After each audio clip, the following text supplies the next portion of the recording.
नमस्कार दोस्तों, आप सबका फिर से स्वागत है ज्ञान प्रदेश में। मैं सुभाष वर्मा। आज हम बात करेंगे एनसीईआरटी क्लास 7 का मैथ चैप्टर 1 को समझेंगे आज, जो पूर्णांक का चैप्टर है। तो पूर्णांक के क्वेश्चन बनाने से पहले हम उसके इंट्रोडक्शन को समझते हैं, जो इम्पोर्टेंट पॉइंट है उसको समझते हैं। उसके बाद हम एक्सरसाइज पर जाएंगे, क्वेश्चन कैसे बनाएंगे उस पर चर्चा करेंगे। ठीक है, तो चलिए शुरुआत करते हैं। पहला जो शुरू करते हैं वो हमारा प्राकृतिक संख्या है, यानी कि हमारा जो गिनती कहां से शुरू हुआ था।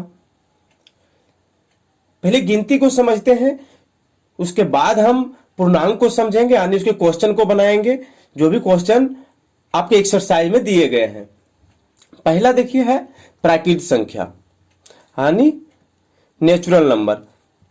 तो नेचुरल नंबर किसको बोलते हैं? तो अगर हम किताबी भाषा में बात करें तो गिनती की संख्या को प्राकृतिक संख्या कहते हैं, यानी नेचुरल नंबर कहते हैं। जो भी हम गिनती करते हैं वो संख्या नेचुरल नंबर कहलाता है। जैसे 1 हो गया, 2, 3, 4, ये जो संख्या बढ़ते हुए आगे जाता है वो है इन्फिनिटी तक, वो है सारा प्राकृतिक संख्या, यानी नेचुरल नंबर है। लेकिन गिनती की संख्या को प्राकृतिक संख्या क्यों बोला गया? तो इसलिए बोला गया कि जो संख्या हमारे पूर्वजों द्वारा जो है नेचर को देख करके प्राप्त किए गए थे, उसी को हम क्या बोलते हैं? प्राकृतिक संख्या बोलते हैं, यानी नेचुरल नंबर बोलते हैं। तो कैसे हमारे पूर्वजों ने प्राप्त किया था? तो जैसे हमारे पूर्वजों ने पहले गिनती प्रारंभ किया, जैसे पेड़ को देख करके 1 पेड़, 2 पेड़, 3 पेड़, या फिर पहाड़ों को देख करके, जानवरों को देख करके जो है गिनती करना प्रारंभ किया। और जो भी संख्या हमारे पूर्वजों द्वारा हमें प्राप्त हुआ था उसी को हम नाम रख दिए प्राकृतिक संख्या। लेकिन आप सोचिए, क्या हमारे पूर्वज कभी 0 से भी गिनती स्टार्ट करते होंगे कि देखो 0 पेड़ है, हमारे पास 0 बकरी है, हमारे पास 0 कलम है? ऐसा होता होगा? नहीं होता होगा। तो बहुत दिनों बाद जो है 0 का खोज हुआ, यानी शून्य का खोज हुआ, और शून्य को क्या किया गया? प्राकृतिक संख्या में शामिल किया गया, यानी उसके आगे लगा दिया गया, और उसको क्या नाम दिया गया? पूर्ण संख्या। जैसा कि देखिए, प्राकृतिक संख्या शून्य के साथ मिलकर जो है पूर्ण संख्या बनाती है। जो भी हमारे प्राकृतिक संख्या, देखिए इसमें 0 तो नहीं था, यही प्राकृतिक संख्या में 0 लगा दिया गया और उसको पूर्ण संख्या बना दिया गया, यानी उसको पूर्ण संख्या कहा गया। अब फिर से सवाल है, देखिए आगे, संख्याएं बन जाने के बाद जो है, ये संख्याएं पूर्ण संख्या बन जाने के बाद अब दिक्कत ये आ रही थी कि अगर हम किसी सामान को ले रहे हैं किसी से, जैसे एक लड़का जो है कॉपी लेने के लिए दुकान पर गया, वहां पर उन्होंने 10 रुपये दिया, लेकिन 15 रुपया का कॉपी उसने लिया, यानी दुकानदार ने 5 रुपया उसका जो है बाकी रख लिया था, यानी 5 रुपया बाद में दुकानदार को देना था। अब सवाल है कि वह 5 रुपया जो है, या 5 रुपया दुकानदार अपने कॉपी में कैसे लिखेगा, या फिर इस लड़के को कैसे याद रहेगा कि मुझे 5 रुपया उसको देना है? अगर कॉपी में कहीं 5 रुपया लिख दिया गया तो इसका मतलब यह भी होगा कि 5 रुपया दुकानदार से हमें लेना भी है और देना भी है। तो इसी को देखते हुए जो है बाद में नेगेटिव संख्या की खोज हुई, ऋणात्मक संख्याएं। देखिए जैसे कि इसमें ऋणात्मक संख्या है, इसकी खोज की गई, और जो भी संख्या हमारे पास था पूर्ण संख्या, देखिए जो पूर्ण संख्या थी, यानी 0 से लेकर के जो गिनती की संख्या थी पूर्ण संख्या थी। और इसके बाद आता है, इसमें जो है ऋणात्मक संख्या जोड़ दिया गया। देखिए ऋणात्मक संख्या इसमें जोड़ दिया गया, यानी नेगेटिव संख्या, और इसको बाद में नाम दिया गया इंटीजर, आने की पूर्णांक संख्या। जैसा कि डिफिनेशन पढ़ते हैं, पूर्ण संख्याएं, जैसे कि देखिए यहां से यहां तक पूर्ण संख्याएं हैं, देखिए, और ऋणात्मक संख्याओं, देखिए ऋणात्मक संख्या है, पूर्ण संख्या और ऋणात्मक संख्या के साथ मिलकर संख्याओं का एक संग्रह बनाते हैं। जैसा कि आप देख सकते हैं, एक संग्रह बना, पूर्ण संख्या और ऋणात्मक संख्या को मिलाकर के एक संग्रह बनाया गया, जिसे हम क्या बोलते हैं? पूर्णांक कहते हैं। इसको हम इंटीजर कहते हैं, यानी पूर्णांक कहते हैं। समझ में आ गया होगा इतना? अब चलिए आगे हम बढ़ते हैं, इसके कुछ इंपॉर्टेंट पॉइंट्स को समझते हैं, जो आपके हेल्प करेगा एक्सरसाइज में, या तो बाद में भी आपके भविष्य में भी हेल्प करेगा। तो इसके इंपॉर्टेंस पॉइंट से देखिए, सबसे पहले आपको संख्या रेखा को समझना है। संख्या रेखा में देखिए यहां पर 0 है, 0 से दाईं ओर जितना आप बढ़ेंगे सभी पॉजिटिव संख्या है, और एक दूसरे से बड़ी बड़ी होती जाती है। जैसे देखिए 6 यहाँ पर है, उससे आगे अगर बढ़ेंगे दाहिने साइड में तो वो 7 आता है, यानी 6 से बड़ा है। फिर उससे आगे बढ़ेंगे यानी इन्फिनिटी तक। और फिर देखिए संख्या अगर नेगेटिव में बढ़ेंगे तो इधर चलते हुए जाएंगे और यहाँ से 0 से जितना भी हम बाएं बढ़ेंगे वह संख्या 1 से छोटा होता जाएगा, यानी कि -1 जो है वह -2 से बड़ी संख्या है। ठीक है, चलिए आगे समझते हैं। शून्य एक पूर्णांक है जो ना तो धनात्मक है और ना ही ऋणात्मक है। याद रखेंगे, बहुत सारे एग्जामों में पूछा गया है। शून्य जो है ना तो धनात्मक है और ना ही ऋणात्मक है। ठीक है, शून्य का यानी कोई चिन्ह नहीं है। दूसरा है सबसे बड़ा कोई पूर्णांक नहीं है और सबसे छोटा भी कोई पूर्णांक नहीं है। याद रखेंगे, पूर्णांक में जो है कोई भी संख्या बड़ा और कोई भी संख्या छोटा नहीं होता है। अगर आपसे एग्जाम में पूछ दिया जाए, एग्जाम में वैसे पूछेगा नहीं, लेकिन अगर पूछा जाए कि बताइए सबसे बड़ा पूर्णांक कौन सा है, तो आप सबसे बड़ा पूर्णांक फाइंड कर ही नहीं सकते हैं। अगर आप यहाँ पर देखें, संख्या रेखा पर देखते हुए जाएंगे आप, तो अगर 7 को अगर आप बड़ा पूर्णांक मानते हैं तो इसके आगे बढ़ेंगे तो 8 भी होगा बड़ा, उससे आगे बढ़ेंगे तो 9 भी है बड़ा उससे, यानी कि कोई बड़ा संख्या है ही नहीं। जिस संख्या को आप बड़ा मानेंगे उससे भी एक संख्या आगे आप जा सकते हैं। यानी पूर्णांक में कोई संख्या बड़ा नहीं होता है और ना ही कोई छोटा होता है, क्योंकि इसमें नेगेटिव में भी आप देखिए इन्फिनिटी तक जाएंगे, यानी जिस संख्या को आप सबसे छोटा मानेंगे उससे भी और छोटा आप बढ़ते हुए जाएंगे, यानी छोटी संख्या कोई भी नहीं है। लेकिन अगर आप यहाँ पर बात करें, इसमें प्राकृत संख्या में अगर आपसे क्वेश्चन पूछ दिया जाए कि बताइए सबसे छोटी प्राकृतिक संख्या कौन सी है, तो सबसे छोटी प्राकृतिक संख्या 1 हो जाएगा। देखिए यहाँ पर 1 हो जाएगा। और पूछा जाएगा आपसे क्वेश्चन में कि बताइए सबसे छोटी सम प्राकृतिक संख्या कौन सी है, तो सबसे छोटी सम प्राकृतिक संख्या कौन सा है, 2 है। अगर पूर्णांक में पूछा जाएगा तो पूर्णांक में सबसे छोटी कौन है, 0 है। याद रखेंगे इस बात को। ठीक है, तो चलिए अगला बात करते हैं। अगला है संख्या रेखा पर स्थित कोई भी पूर्णांक अपने बाईं ओर सभी पूर्णांकों से बड़ी होती है। जैसा कि मैंने आपको बताया, संख्या रेखा को आप देखिए, कोई भी पूर्णांक, यानी जितने भी संख्या सभी पूर्णांक है। अब अपनी बाईं ओर से, अगर बाईं ओर यहां देखते हैं, अगर 1 यहां पर है, ठीक है, यानी 2 के बाईं ओर कौन है, 1 है, जो 2 से छोटा है। लेकिन 1 से अगर दाहिना और बढ़ेंगे आप तो यहां पर देखेंगे 2 बड़ा है। अभी इसी तरह आप देखेंगे यहाँ पर -1 है, -1 से जितने भी बाईं ओर बढ़ेंगे वो सभी संख्याएं उससे छोटी होती जाएगी, छोटी होती जाएगी। 3 से देखिए छोटा -4 है, -4 से छोटा -5 है, इस तरह से होता जाएगा। और इसी तरह अगर दाहिनी ओर बढ़ेंगे तो उसी तरह आपको सभी संख्याएं बड़ी मिलती हुई जाएगी। अब अगला पॉइंट है, 2 कार्मिक पूर्णांकों के बीच कोई अन्य पूर्णांक नहीं होता है। यानी 2 कर्म पूर्णांक, जैसे कि देखिए आप 1 है, 2 है, इस दोनों के बीच में कोई पूर्णांक नहीं है। आप देख सकते हैं यहाँ पर अगर एक संख्या यहाँ पर भी लेते हैं, -4 और 5 में देखिए कोई पूर्णांक बीच में नहीं है, यानी कार्मिक पूर्णांक है, यानी कर्म में आ रहा है। 4 के बाद 5 आता है, उसके बीच में कोई पूर्णांक नहीं है। अगर इसमें भी नेगेटिव में भी देखेंगे, अगर हम यहाँ पर 5 से 6 के बीच में देखते हैं, -5 और -6 के बीच में कोई भी पूर्णांक है नहीं है। ठीक है, तो उम्मीद है आप इसको समझे होंगे। तो आगे चलते हैं, कुछ इसके इंपोर्टेंस पार्ट्स को और समझते हैं, यानी हम पूर्णांक को जोड़ेंगे कैसे जोड़ सकते हैं। तो देखिए पहला है,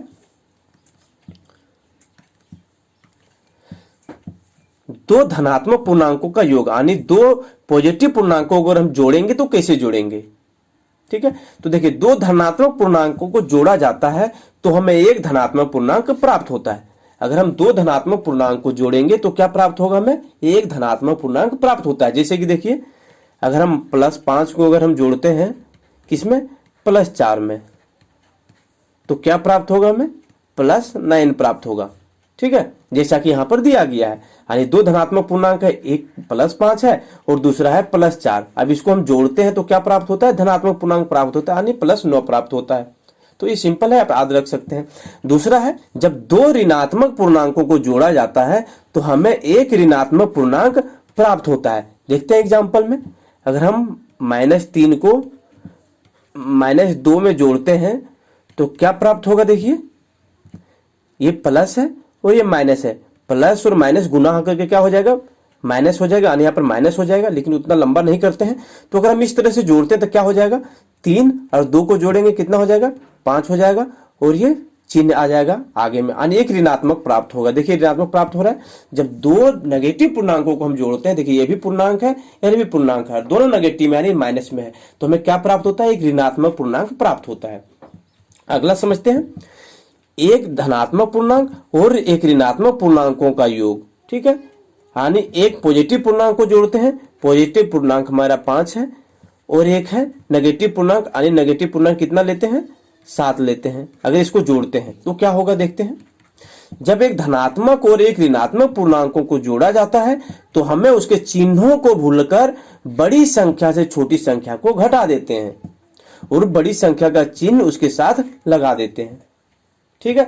जब हम एक धनात्मक और ऋणात्मक संख्या को जोड़ते हैं तो हमें क्या करना होगा, बड़ी संख्या से छोटी संख्या को घटा देते हैं।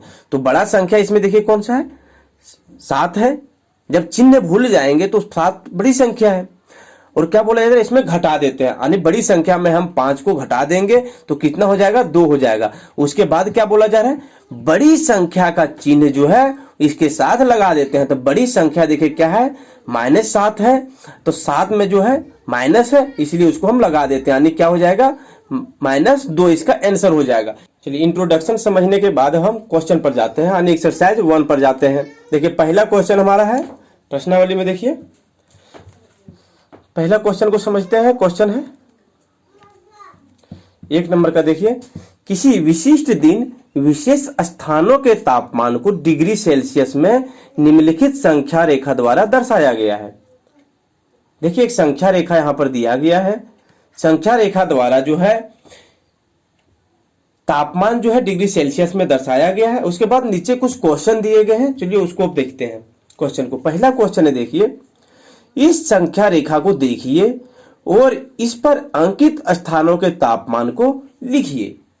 इस संख्या रेखा को आपको देखना है, और संख्या रेखा को कैसे देखना है, जिस तरह से मैंने आपको यहां पर बताया था, जिस तरह से देखिए उस तरह से आपको देखना है, ठीक है। यानी कि 0 से जितना भी आप बाएं बढ़ेंगे सभी संख्याएं क्या हो जाएगा, सभी संख्याएं छोटी होती जाएगी, ठीक है। और 0 से जितना दाएं बढ़ेंगे सभी संख्याएं बड़ी होती जाएगी। यानी पॉजिटिव में देखिए दाएं है और इधर नेगेटिव में है, तो इसी तरह से आपको यहां पर भी देखना है। तो पहला क्वेश्चन में क्या बोला गया है, आपको स्थानों के तापमान को लिखना है। तो देखिए यहां पर 0 है, इसके दाहिनी ओर जब बढ़ेंगे तो सभी पॉजिटिव में होगा और एक दूसरे से बड़ी होती जाएगी जितना दाहिने ओर हम बढ़ेंगे, ठीक है। देखिए अब सबसे पहले शुरुआत करते हैं यहाँ पर शिमला का तापमान। तो शिमला का तापमान कितना डिग्री सेल्सियस है, 5 डिग्री सेल्सियस है। उसके आगे बढ़ेंगे, देखिए यहाँ पर 10 है, फिर आगे बढ़ने के बाद यहाँ पर 15 है, लेकिन 15 से एक कम जो है यानी 14 डिग्री सेल्सियस कहाँ का है, ऊटी का तापमान है। उसके बाद आगे में बढ़ेंगे, यहाँ पर 20 डिग्री सेल्सियस है, और उसके 2 आगे देखिए यानी 22 डिग्री सेल्सियस कहाँ का है, बेंगलुरु का तापमान है। अब देखिए 0 से बाईं ओर बढ़ते हैं, तो 0 के बाद देखिए यहाँ 1 है और 2 यानी -2 श्रीनगर का तापमान है। और इसी तरह देखिए यहाँ पर 10 है और 10 से 2 कम यानी -8 जो है लाहौल स्पीति का तापमान है, ठीक है। बहुत सिंपल था। अगला क्वेश्चन देखते हैं दूसरा, उपयुक्त स्थानों में से सबसे गर्म और सबसे ठंडे स्थानों के तापमान में क्या अंतर है। तो सबसे गर्म कहाँ का तापमान है, सबसे गर्म देखिए यहाँ पर बेंगलुरु का तापमान है, कितना है, 22 डिग्री सेल्सियस। चलिए दूसरा नंबर का क्वेश्चन हम सॉल्यूशन करने की कोशिश करते हैं। सबसे गर्म तापमान कितना है, 22 डिग्री सेल्सियस है, कहाँ का है, बेंगलुरु का तापमान है। उसके बाद बोल रहा है सबसे कम कितना है, लाहौल स्पीति का कितना है, -8 डिग्री सेल्सियस। इसके दोनों का अंतर निकालना है। तो अंतर का मतलब होता है घटाव यानी माइनस। तो माइनस करते हैं कितना का, लाहौल स्पीति का तापमान कितना है, -8 डिग्री सेल्सियस। तो अब देखते हैं आगे सोल्यूशन करके। अब देखिए यहाँ पर 22 डिग्री सेल्सियस है और यहाँ पर है माइनस और यहाँ पर भी माइनस है। अगर हम दोनों को गुना करेंगे तो क्या होगा, प्लस हो जाएगा, ठीक है। तो प्लस होने के बाद क्या लिख सकते हैं आप, 22 प्लस कितना हो जाएगा, 8 डिग्री हो जाएगा। यानी कि 30 डिग्री सेल्सियस जो है, 30 डिग्री सेल्सियस ताप जो है दोनों का अंतर है। यानी सबसे अधिक तापमान और सबसे कम तापमान जो भी शहर का है उसके बीच का अंतर कितना है, 30 डिग्री सेल्सियस है। अगला देखिए तीसरा नंबर का क्वेश्चन है, लाहौल स्पीति एवं श्रीनगर के तापमान में क्या अंतर है। अब लाहौल स्पीति और श्रीनगर के तापमान को अब देखते हैं। 3 नंबर का क्वेश्चन है, तो लाहौल स्पीति का तापमान और श्रीनगर, तो लाहौल स्पीति का कितना तापमान है, -8 डिग्री है, और इसमें भी अंतर निकालना है तो माइनस देते हैं। और श्रीनगर का, तो श्रीनगर का कितना तापमान है, -2 है, ठीक है। आगे सोल्यूशन करते हैं। देखिए -8 हो गया, और यहाँ पर देखिए माइनस है और यहाँ पर माइनस है, तो माइनस और माइनस कितना हो जाएगा, गुना होने के बाद प्लस हो जाएगा, +2 हो जाएगा।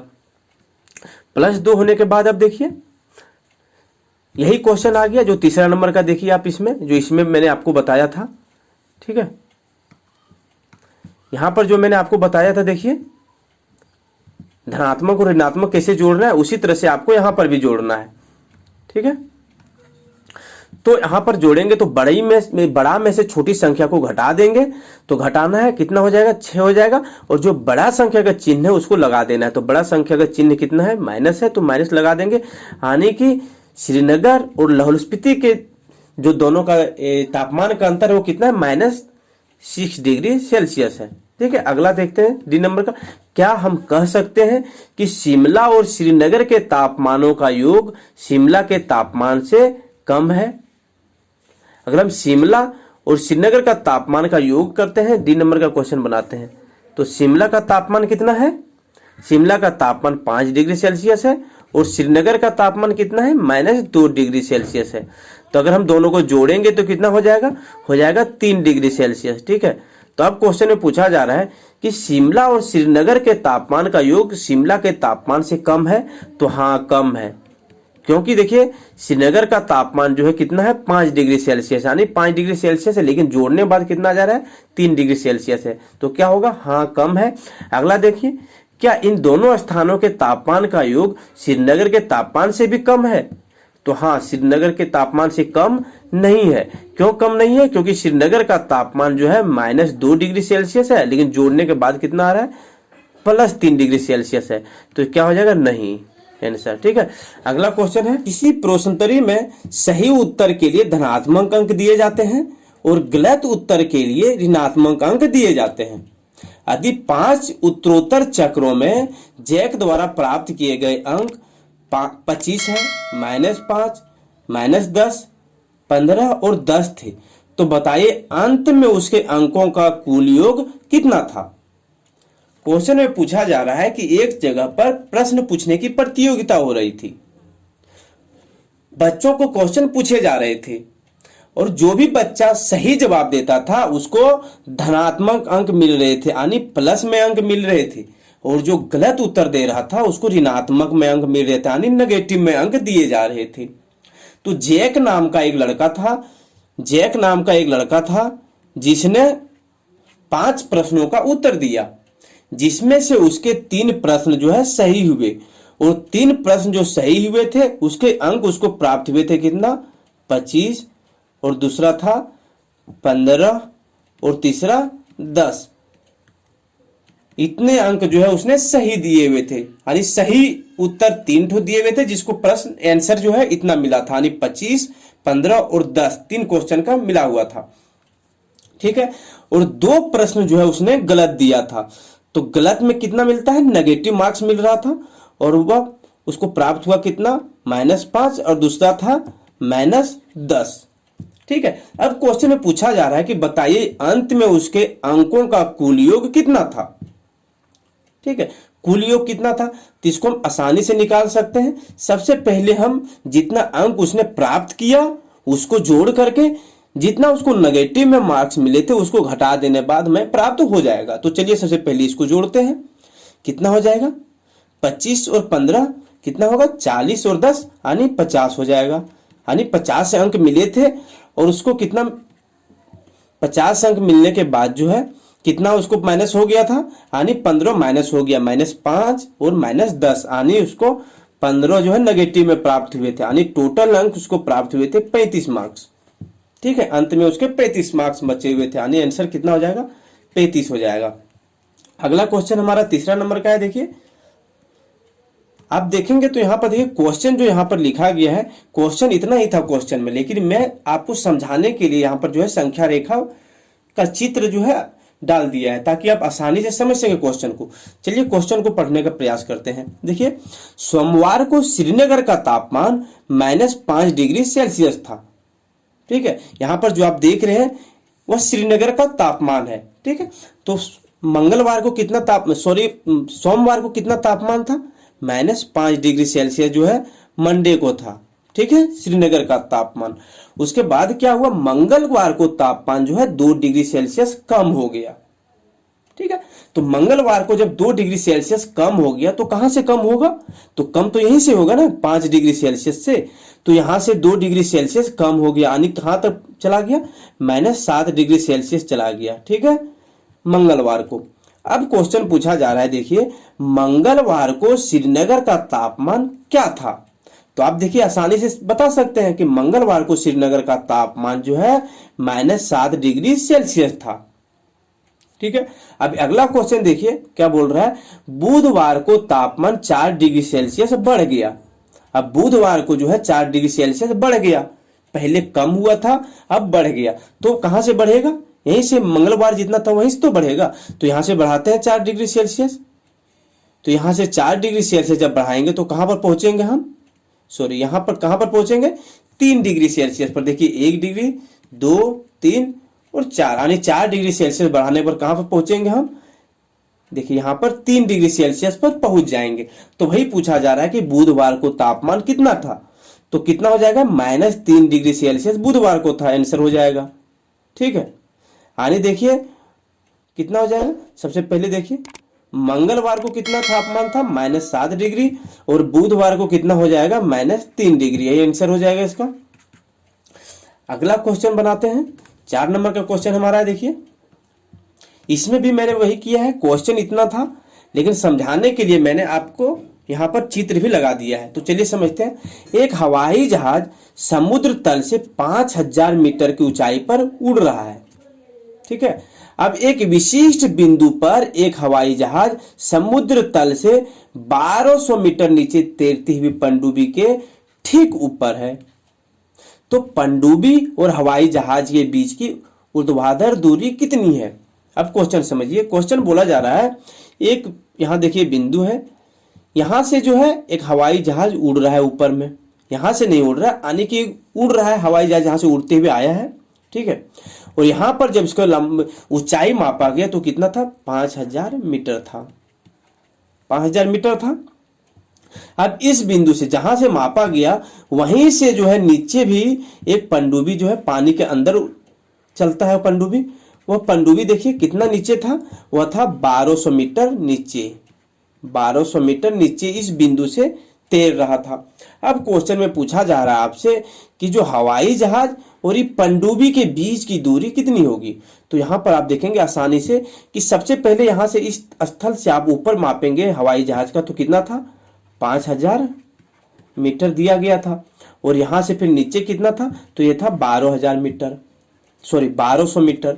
तो 1200 मीटर को जोड़ देंगे तो कितना हो जाएगा, देखिए तो हो जाएगा 6200 मीटर। ठीक है, तो पनडुब्बी और हवाई जहाज के बीच की दूरी कितनी हो जाएगी, यानी 6200 मीटर, इसका आंसर हो जाएगा। अगला देखते हैं 5 नंबर का क्वेश्चन।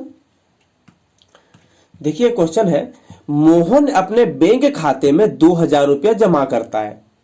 ठीक है, जो बैंक में 2000 रुपया जमा करता है अपने खाते में, और फिर क्या करता है, वो अगले दिन उनमें से 1642 रुपया निकाल लेता है। अब मोहन को फिर पैसे की जरूरत पड़ी होगी, उसने 1642 रुपया निकाल लिया। ठीक है, अब क्या बोल रहा है, यदि खाते में से निकाली गई राशि को ऋणात्मक संख्या से निरूपित किया जाता है तो खाते में जमा की गई राशि को आप कैसे निरूपित करेंगे। ठीक है, और दूसरा क्वेश्चन देखिए है, निकासी के पश्चात मोहन के खाते में शेष कितना बचा। अब देखिए 2 क्वेश्चन इसमें दिया गया है। पहला क्वेश्चन देखिए बताया गया है कि अगर खाता से निकाला गया अगर जो भी मनी है उसको हम क्या बोलते हैं, नेगेटिव से निरूपित करते हैं, निकालने पर नेगेटिव से निरूपित करते हैं। तो जमा करने को आप कैसे निरूपित करेंगे, तो उसको हम पॉजिटिव से यानी धनात्मक से निरूपित करेंगे। ठीक है, ये पहला आंसर हो गया। अब दूसरा क्वेश्चन है कि निकासी के पश्चात मोहन के खाते में शेष राशि कितना बचा, उसको ज्ञात करना है। तो मोहन ने कितना जमा किया था, 2000 रुपया जमा किया था, और उसने निकाला कितना, 1642 रुपया निकाल लिया। ठीक है, अब इसको जब आप घटाएंगे तो कितना हो जाएगा, देखिए 10 में 2 चला जाएगा यानी 8।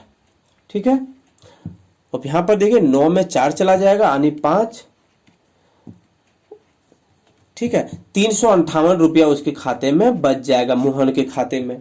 ठीक है, बहुत ही सिंपल क्वेश्चन था, पूरी तरह से समझ गए होंगे। आगे चलते हैं। अब छठा नंबर का क्वेश्चन देखिए,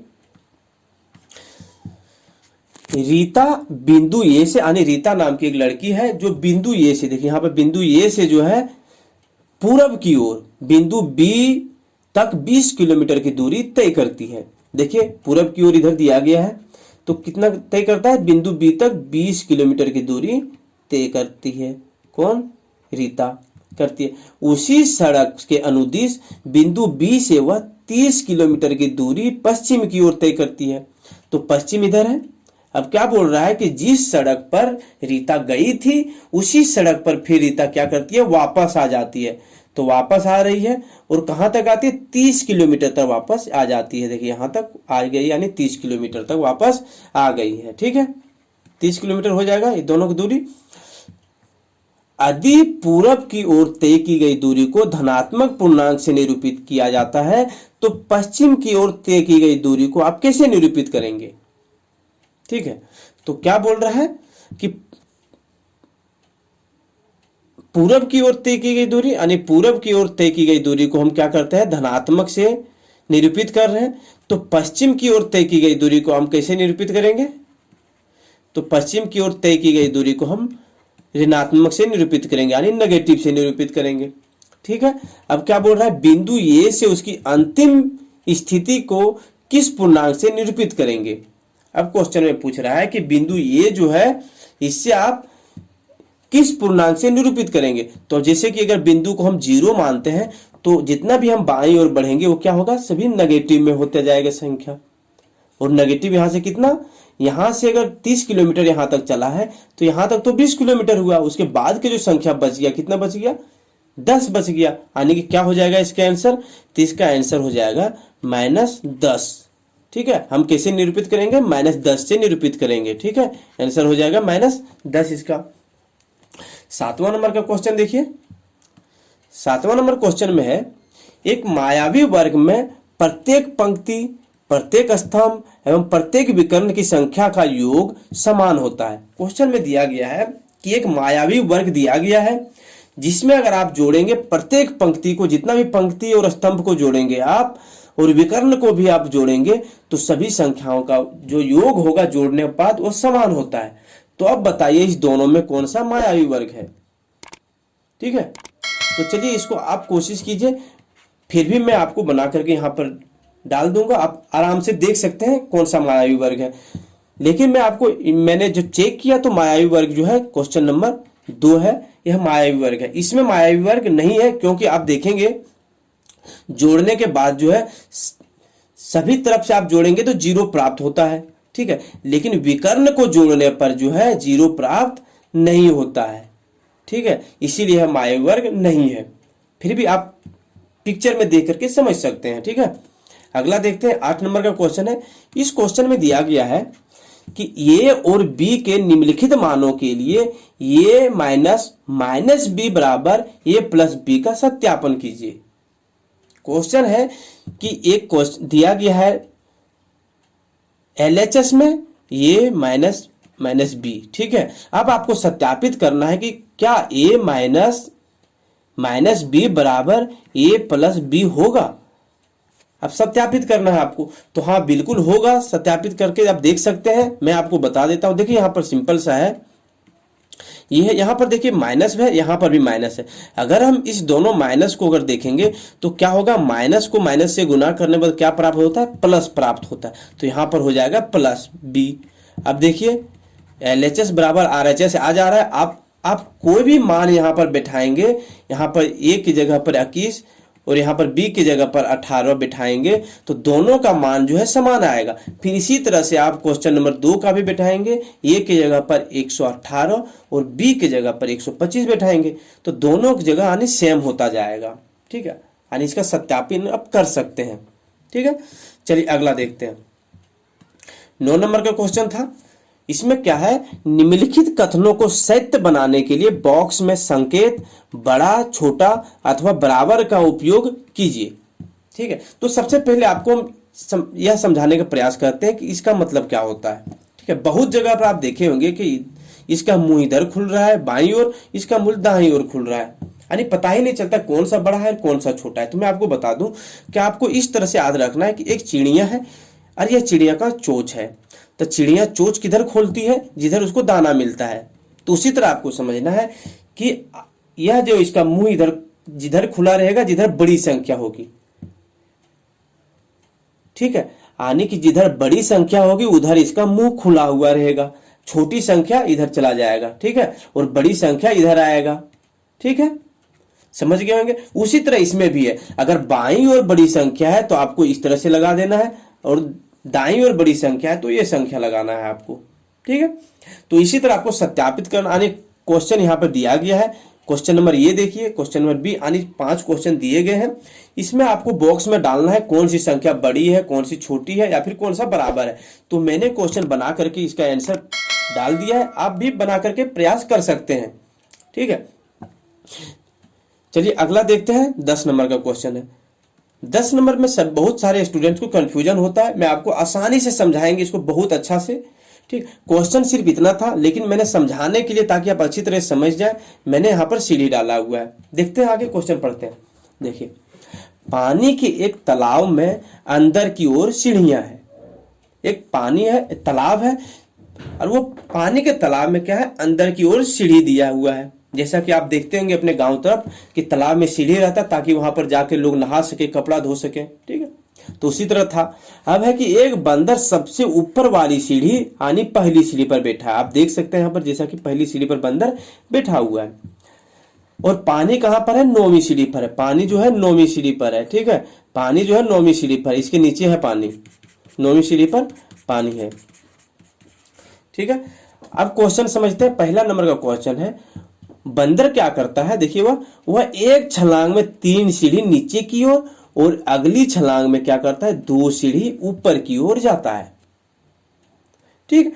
बोल रहा है कि बंदर क्या करता है कि एक छलांग जब लगाता है तो 3 सीढ़ी नीचे की ओर आता है, और जब दूसरा छलांग लगाता है तो 2 सीढ़ी ऊपर की ओर चढ़ जाता है, ठीक है।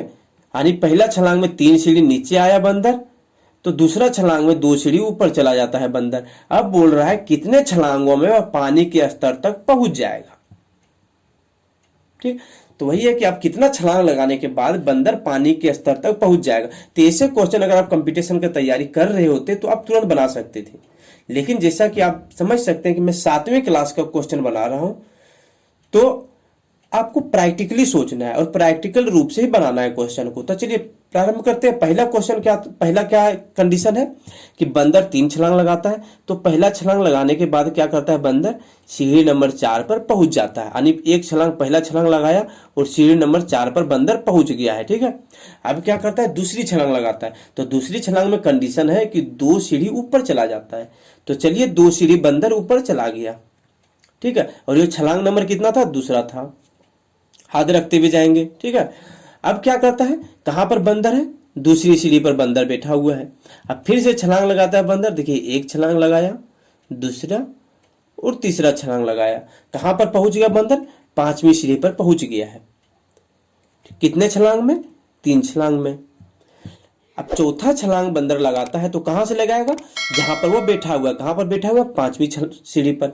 अब यहां से 2 छलांग ऊपर चला गया, यानी कहां पर फिर वापस आ गया बंदर, तीसरा नंबर पर आ गया, यहां पर बैठा हुआ बंदर। कितने छलांग में, तो 4 छलांग में बंदर जो है तीसरा सीढ़ी पर पहुंचा है, ठीक है। तो उसी तरह अगला चलते हैं। देखिए तीसरा से एक छलांग और लगाया, फिर से छलांग, और कहां पर पहुंच गया, 5वीं छलांग में बंदर कहां पर पहुंचा, छठा सीढ़ी पर पहुंचा है।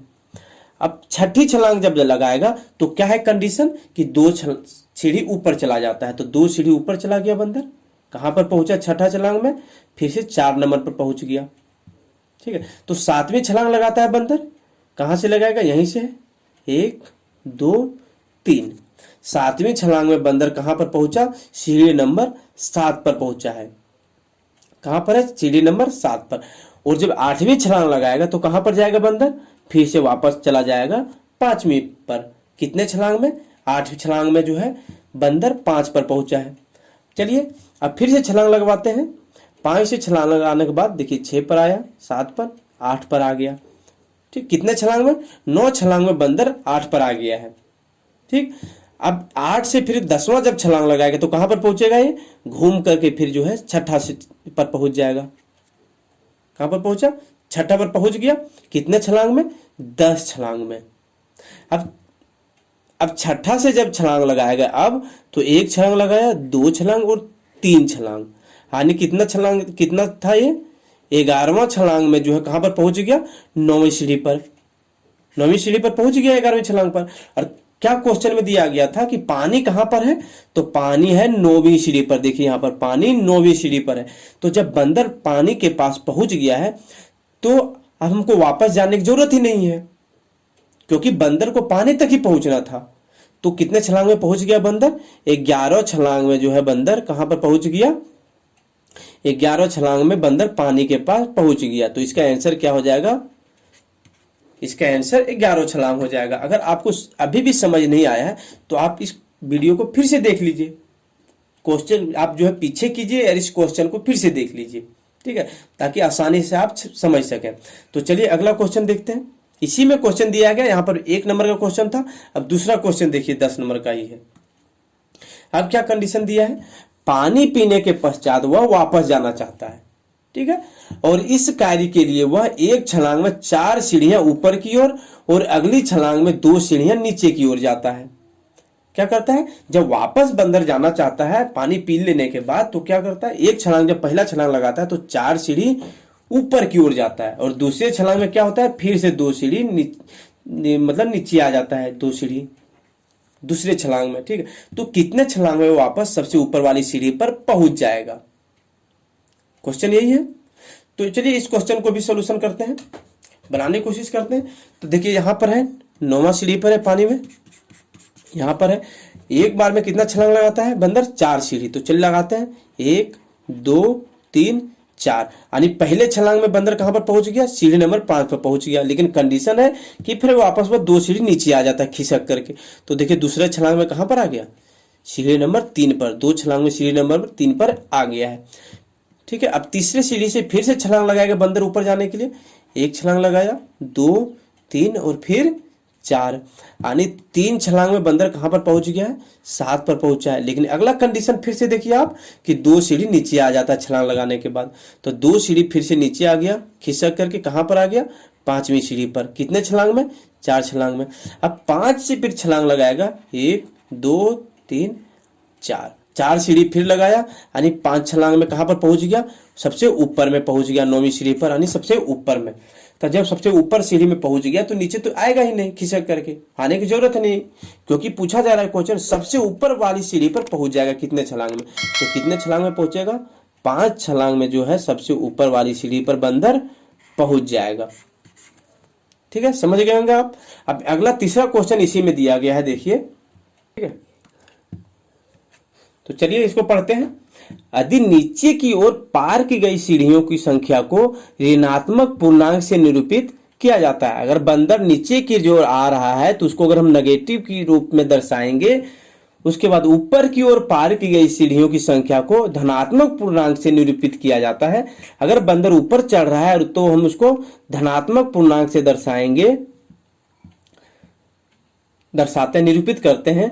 तो निम्नलिखित को पूरा करते हुए भाग 1 और 2 में उसकी गति को निरूपित कीजिए, ठीक है। तो क्वेश्चन 1 दिया गया है और क्वेश्चन बी दिया गया है। यहां पर देखिए इस क्वेश्चन में क्या बोला जा रहा है कि नीचे जब बंदर आ रहा है तो उसको हम नेगेटिव के दर्शा रहे हैं, और ऊपर जब बंदर जा रहा है तो उसको पॉजिटिव दर्शा रहे हैं। तो क्वेश्चन ए पर अगर नजर बनाएंगे, देखिए -3 दिया गया है, यानी कि पहला कंडीशन में बंदर क्या करता है कि 3 सीढ़ी नीचे की ओर आ रहा है, और फिर अगला कंडीशन में कि 2 सीढ़ी बंदर ऊपर चला जा रहा है।